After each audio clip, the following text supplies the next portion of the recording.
head, and you go zip, zip, pan. Bloody hell, don't you ever watch movies? You must see thousands of movies. You must know what it's like. They're training chimpanzees at Cape Canaveral to operate a camera. अगर आप एक true crime fan हैं तो आपने Jeffrey डामर के बारे में तो ज़रूर सुना होगा, जो कि एक अमेरिकन सीरियल किलर था जिसने ना सिर्फ दर्जनों लोगों का बेरहमी से कत्ल किया था बल्कि उनकी डेड बॉडीज तक को पकाकर खाया था। एंड जिस सीरियल किलर की आज हम बात करने जा रहे हैं उसका केस भी काफ़ी हद तक जेफरी डामर से मिलता जुलता है। हम बात कर रहे हैं डेनिस नेल्सन की, who was also known as the British Jeffrey Dahmer. So let's dive deeper into the case of Dennis Nilsen. Dennis का जन्म 1945 में स्कॉटलैंड में हुआ था। डेनिस बचपन से ही अपनी मॉम के साथ रहा था एंड उसके डैड के बारे में उसे कुछ ज़्यादा मालूम नहीं था बिकॉज वो घर पर नहीं रहते थे। वो अपना ज़्यादातर टाइम देश के बाहर ही रहे थे एंड वो सालों में एक बार घर लौटते थे, जिस वजह से डेनिस अपने ग्रैंडफादर के काफ़ी क्लोज हो गया था बिकॉज वही उसके लिए एक फादर फिगर थे। उसके ग्रैंडफादर एक फिशरमैन थे एंड वो भी डेनिस से बहुत ज़्यादा प्यार करते थे एंड कभी कभार वो उसे अपने साथ समुद्र किनारे घुमाने के लिए ले जाते थे। ये टाइम जो उसे अपने ग्रैंडफादर के साथ स्पेंड करने के लिए मिलता था, this was the most precious thing for him. But sadly soon after his grandfather passed away and it was for the first time for Dennis जब उसने एक डेथ देखी थी अपनी लाइफ में एंड उसे इस बात का एहसास हुआ कि life can end as well. ये उसकी लाइफ का सबसे ज़्यादा हार्ड टाइम था and it was very difficult for him to move on. But धीरे धीरे ही सही वो लाइफ में आगे बढ़ गया एंड उसने इस चीज़ को एक्सेप्ट कर लिया that his grandfather is no more. जब वो अपने टीनेज ईयर्स में आया तो he realised that he was a homosexual. उसे लड़कियां नहीं लड़के पसंद थे, which is all right, but he was very desperate to get a partner and वो खुद को अपने फ्रेंड्स के साथ सेक्सुअल एक्टिविटीज़ में फैंटेसाइज करता था। ग्रेजुएशन के बाद उसने मिलिट्री ज्वाइन कर ली but during his military days उसने काफ़ी ज़्यादा मात्रा में अल्कोहल कंज्यूम करना स्टार्ट कर दिया था एंड उस अल्कोहल के नशे में कई बार अपने आप को अपने मिलिट्री फ्रेंड्स के ऊपर फोर्स करने की कोशिश कर चुका था। बट सून आफ्टर उसे ये जॉब छोड़नी पड़ी एंड 1972 में वो वापस अपने घर लंदन लौट आया।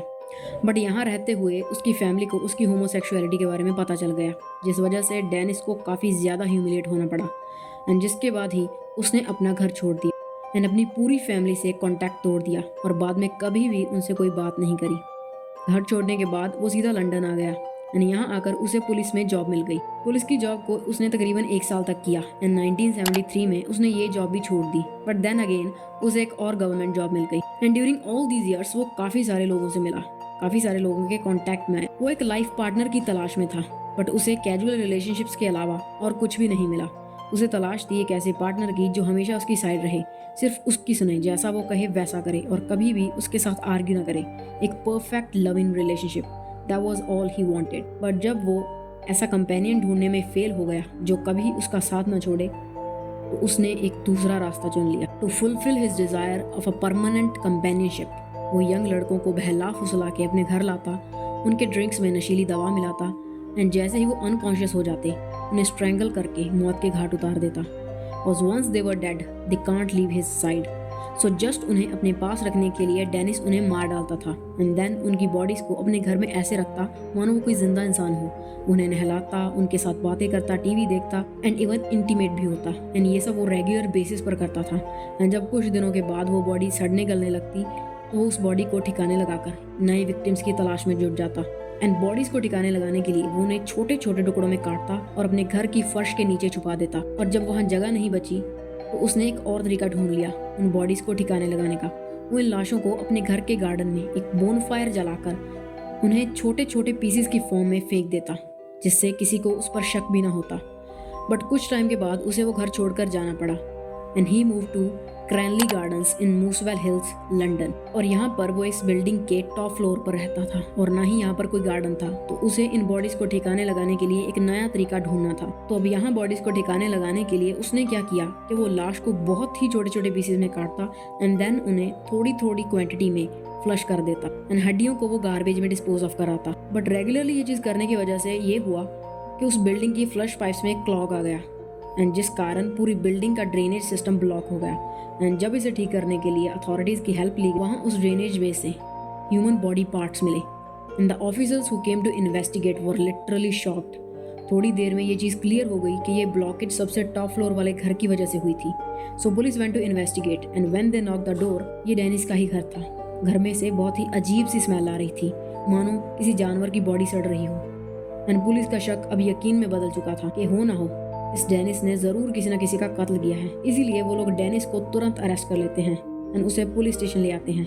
एंड जब पुलिस ने उससे पूछा कि उसने किसका कत्ल किया है और ये किसकी बॉडी के पार्ट्स मिले हैं, तो ही शॉकिंगली आंसर्ड कि मैंने तो 16 लोगों का कत्ल किया है, बट ये वाले पार्ट्स एग्जैक्टली किसकी बॉडी के हैं ये बताना थोड़ा मुश्किल है। Like this is what he literally said. Police officers were shocked because they have unknowingly caught a serial killer and उसकी स्टेटमेंट्स को पुलिस ने अच्छे से इन्वेस्टिगेट किया एंड इट टर्न्ड आउट कि वो सच बोल रहा था। He has actually killed 16 men। Then ये केस कोर्ट में पहुंचा जहां कोर्ट ने डेनिस को 6 मर्डर्स के लिए लायबल माना एंड 4 नवंबर 1983 को उसे लाइफ टाइम इम्प्रिजनमेंट की सजा सुना दी गई एंड जेल में ही अपनी सजा पूरी करते हुए आखिर 2018 में ही 73 इयर्स की एज में डेनिस की वही मौत हो गई। डेनिस के अगर विक्टिम्स की बात करें तो इनमें से शामिल थे Stephen Dean Holmes, killed in 1978, जो कि सिर्फ 14 साल का था। Kenneth Ockenden, killed in 1979।